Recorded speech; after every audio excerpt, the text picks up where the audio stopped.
Bismillahirrahmanirrahim. Assalamualaikum warahmatullahi wabarakatuh.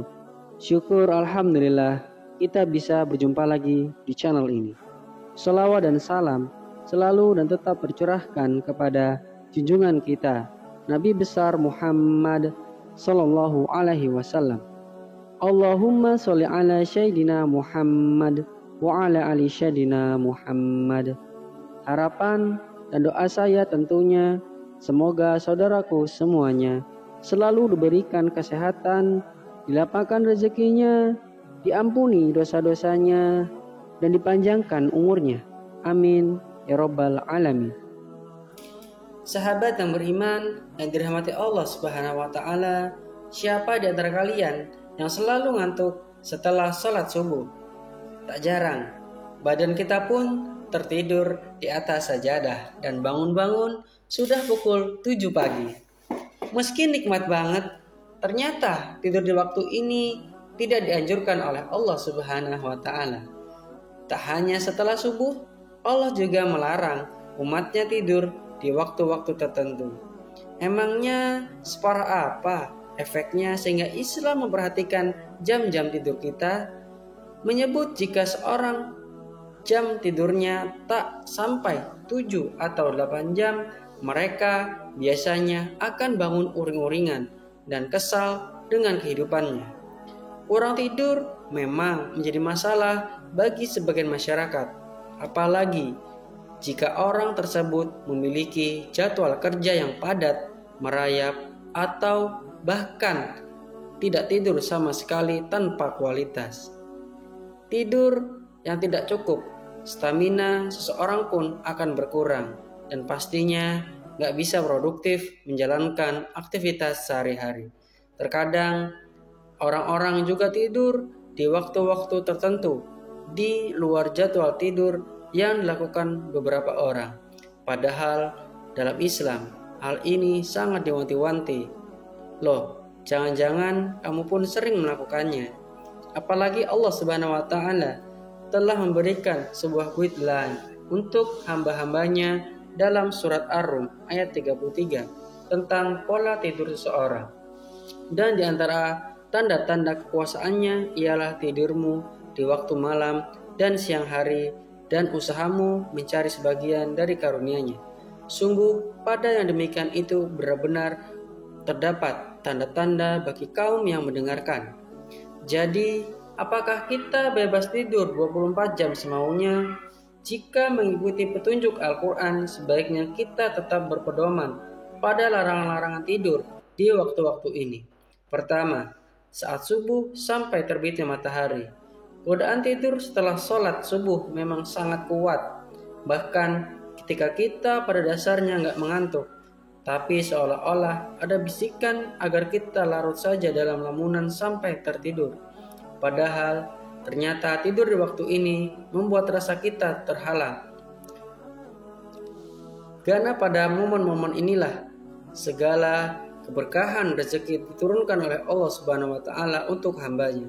Sebagaimana yang dijelaskan oleh Habib Zain bin Smith dalam kitab Fawaid Al-Muqtarah, tidur setelah subuh menghilangkan perkara rezeki dan berkah umur.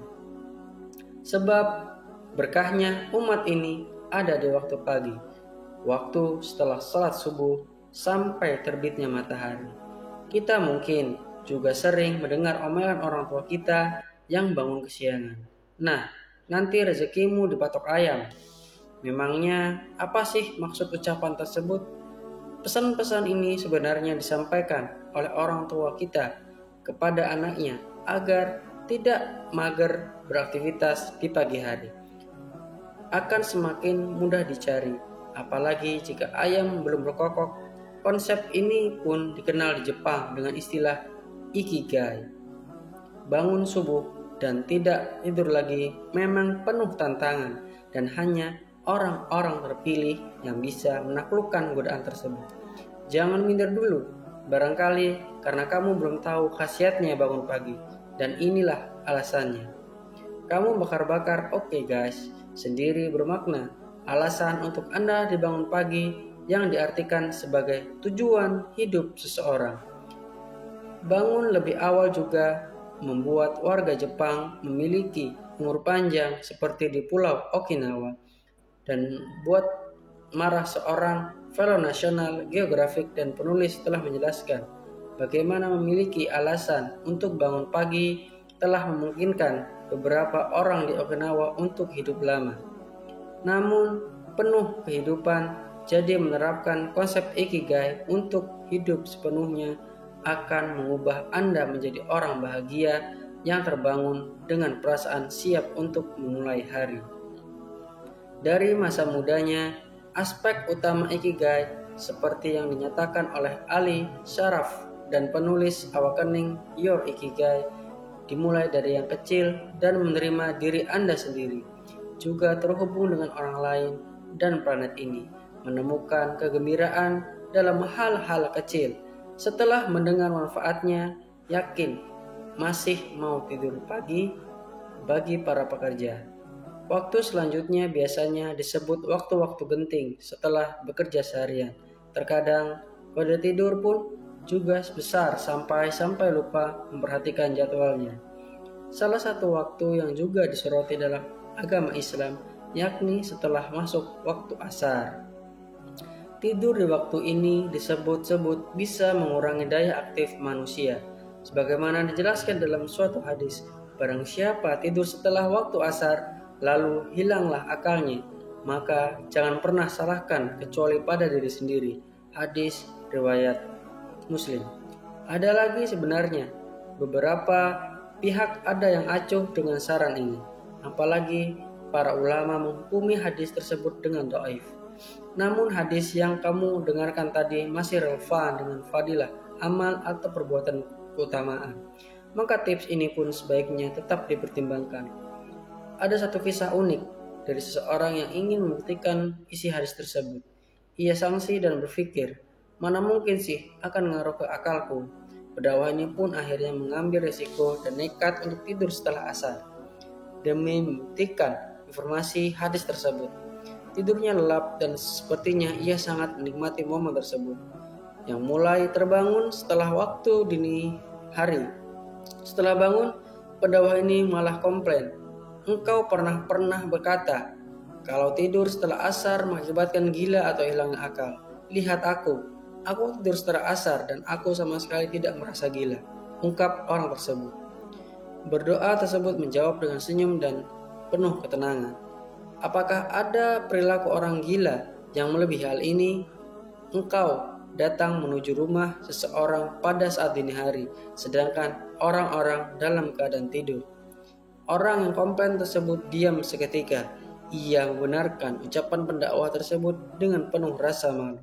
Selanjutnya, kita pun harus menahan kantuk sebelum melaksanakan sholat isya. Jadi, ketika kita merasa kantuk yang berat di waktu tersebut, sebaiknya kita mencari cara agar bisa melek lagi. Entah dengan berwudu atau membaca Al-Quran sebelum azan berkumandang. Hal ini dijelaskan dalam sebuah hadis sahih. Sesungguhnya Rasulullah tidak senang tidur sebelum sholat isya dan berbincang-bincang setelah sholat isya. Hadis riwayat Al-Bukhari. Kita dimakruhkan sebelum tidur isya, karena jangan sampai kita kebablasan sampai subuh hingga akhirnya waktu isya pun lewat. Apalagi jika rasa lelah sudah memuncak dan akhirnya sholat isya menjadi angan-angan saja yang tidak ditunaikan. Dalam kitab Omda Al-Qari Syarah Sahih Bukhari dijelaskan bahwa adapun sebuah makro tidur sebelum isya karena akan berpotensi hilangnya waktu isya dengan menghabiskan waktu untuk tidur, dan juga supaya orang-orang tidak menganggap enteng hal demikian sehingga mereka tidur dan meninggalkan sholat isya secara berjamaah. Adapun makruhnya berbincang-bincang setelah isya karena akan mendorong untuk begadang dan dikhawatirkan akan tertidur hingga meninggalkan ilmu lain, berzikir saat malam, dan meninggalkan sholat subuh. Sementara itu, Islam menganjurkan agar kita tidur di waktu malam. Allah melihat alasan bagi Anda untuk bangun di malam hari, melaksanakan sholat malam sebagaimana apa yang disebutkan Imam Al-Ghazali. Tidur khairullah adalah sunnah yang berfungsi untuk membantu seorang dalam melaksanakan qiyamul lail. Seperti halnya sahur, hukumnya sunnah yang berfungsi untuk membantu seorang dalam melaksanakan puasa di siang hari. Sahabat beriman, itulah waktu-waktu tidur yang sebaiknya kita hindari. Mungkin awal-awal akan terasa susah, namun ketika kita sudah terbiasa, maka manfaatnya perlahan akan terasa. Apakah kamu dulunya hobi tidur di waktu-waktu tersebut? Apa efek negatif yang kamu rasakan? Wallahu a'lam. Assalamualaikum warahmatullahi wabarakatuh.